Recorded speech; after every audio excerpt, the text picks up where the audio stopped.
अस्सलाम वालेकुम वरहमतुल्लाहि वबरकातुहू। मुअज़्ज़ज़ नाज़रीन, अगर जिस्मानी दर्दें, एड़ी का दर्द, टखनों का दर्द, जोड़ों में दर्द, सोज़श और वरम से आप परेशान हैं तो परेशानी छोड़िए, सेहत की तरफ आइए।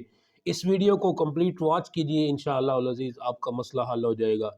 मैं हूँ हकीम हाफ़िज़ मोहम्मद सलीम और आप देख रहे हैं मेरा फेसबुक और यूट्यूब चैनल। मुअज़्ज़ज़ नाज़रीन, गाउट या गाउट आर्थराइटिस, जिसको तिब्बे यूनानी में निकरस या यूरिक एसिड कहा जाता है, आज बढ़ता हुआ और फैलता हुआ मर्ज़ है, जिसकी वजह से जोड़ों में दर्द, सोज़श, जोड़ों में वरम पैदा होना शुरू हो जाता है। मुअज़्ज़ज़ नाज़रीन, आज की वीडियो में मैं आपको इसकी अलामात, असबाब और इलाज के ऊपर कंप्लीट डिटेल देने जा रहा हूँ। मुअज़्ज़ज़ नाज़रीन, यूरिन सिस्टम से है।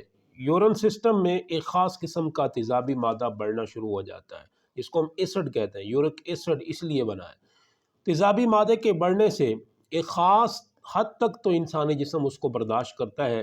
ख़वातीन में नॉर्मल लिमिट 5.5 मिलीग्राम फ़ीसद है और मर्दों में 7 मिलीग्राम फ़ीसद नॉर्मल लिमिट कंसीडर की जाती है। अगर यूरिक एसिड के टेस्ट आप करवाते हैं, इन तकालीफ में अगर मुब्तला हैं, तो मैं आपको लाजमी सजेस्ट करूँगा कि आप इसका टेस्ट ज़रूर करवाएं। अगर इस नॉर्मल लिमिट से आपकी लिमिट क्रॉस हो रही है तो यकीनन आप यूरिक एसिड के आर्ज़े में मुब्तला हो रहे हैं। इसलिए ज़रूरी है कि आप इसकी असबाब, अलामात और इलाज को समझें और उसके मुताबिक कंप्लीट इसका पूरी एहतियात के साथ इलाज कीजिए।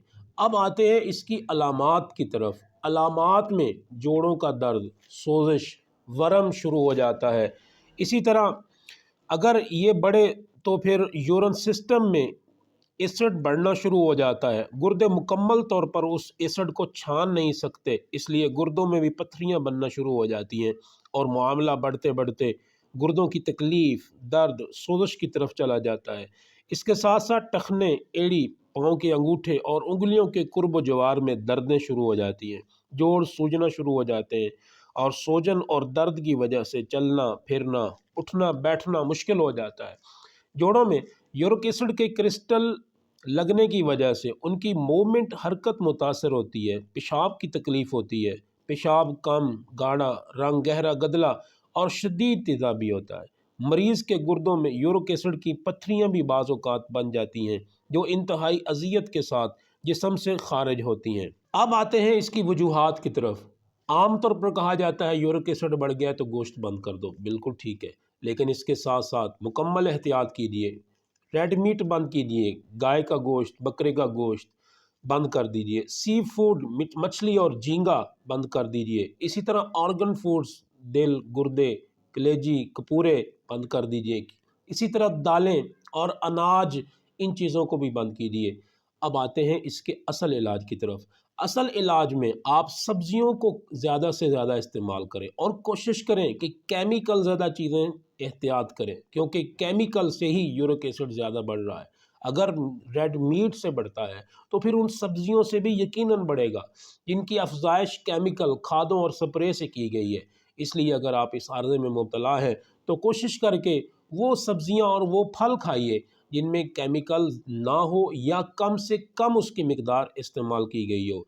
आते हैं इसके इलाज की तरफ। मैंने इसके लिए एक अलग से एक वीडियो बनाई थी जिसमें पुदीना, अदरक, लहसुन, काली मिर्च और हल्दी की चटनी बनाई गई थी। उस चटनी को आप अपनी रूटीन में इस्तेमाल कीजिए। कॉफ़ी इस्तेमाल कीजिए। कॉफ़ी के इस्तेमाल करने से यूरिक एसिड कम होना शुरू हो जाता है। अब आते हैं इसके इलाज की तरफ, नुस्खे की तरफ। नुस्खे में ये नुस्खे, दो नुस्खे मैं आपको नोट करवा रहा हूँ। इन दोनों नुस्खों को आप नोट कर लीजिए और इनको बनाइए। चौब चीनी 20 ग्राम, मीठा सोडा 20 ग्राम, सरंजा शीरी 20 ग्राम, सूंठ 20 ग्राम, जौखार 20 ग्राम, अजमोद 20 ग्राम। तमाम अशिया साफ़ सुथरी लेकर बारीक पाउडर कर लें और सुबह और शाम खाने के बाद आधा चम्मच इस्तेमाल कीजिए। और इसके साथ दूसरा नुस्खा भी आप इस्तेमाल कर सकते हैं। हरड़ जलापा 30 ग्राम, सुरंजा शीरी 30 ग्राम, सकमोनिया 20 ग्राम, सफ़ूफ़ बनाकर 500 mg तक 3 ग्राम सुबह दोपहर शाम दें। इसके इस्तेमाल से बदन में तेज़ाबियत के साथ तमाम अमराज इंशाअल्लाह अल अज़ीज़ चंद दिनों में ठीक हो जाएंगे। मुअज़्ज़ज़ नाज़रीन, अगर ये वीडियो आपको हेल्पफुल साबित हो तो इस वीडियो को लाइक कर दीजिए। अगर आप हमारे चैनल पर नए हैं तो हमारी हौसला अफजाई करके सब्सक्राइब कर दीजिए। अल्लाह आपको सेहत और सलामती दे। السلام علیکم ورحمۃ اللہ وبرکاتہ۔